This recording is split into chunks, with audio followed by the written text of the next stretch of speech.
নমস্কাৰ মই আজি আপোনালোকৰ ওচৰলৈ আহিছোঁ অন্য এতিয়াকো এক্সেছ বাৰ্ছৰ ভিডিঅ'লৈ ৰাতিপুৱাতে মোৰ ভতিজাটোৱে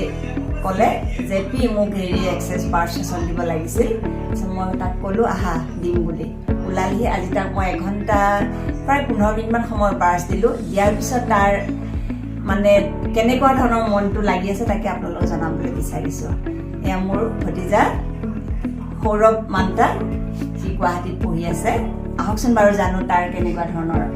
মনটো লাগি আছে মোৰ খুব ভাল লাগিছে এইটো কৰি মই এনে আগতেও লোৱা মোৰ পেহীৰ পৰা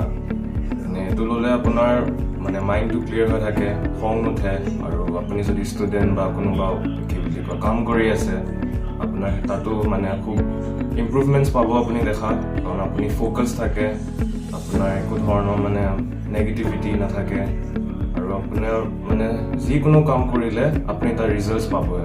কিন্তু তাৰ কাৰণে আপুনি নিজৰ ফালৰ পৰাও এটা হাৰ্ডৱৰ্ক এটা লাগে আৰু এইটো থাকিলে আপুনি ভাল মানে এটা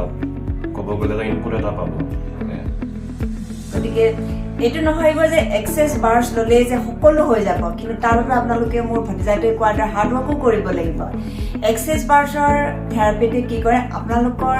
যিবোৰ কাম আছে ক'ৰবাত যদি ব্লকেজ আছে সেইবোৰ খুৱাই দিয়ে মানে কাম কৰাৰ ক্ষেত্ৰত তাৰমানে বহুত আগ্ৰহ এটা আনি দিয়ে আৰু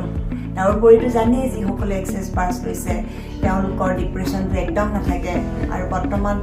মানুহৰতো কেনেকুৱা নানান ধৰণৰ ডিপ্ৰেশ্যন থাকে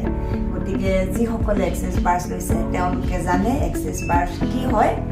গতিকে আপোনালোকে যদি ল'বলৈ বিচাৰিছে তলত মোৰ কণ্টেক্ট নাম্বাৰ দিয়া হৈছে ল'ব পাৰিব ধন্যবাদ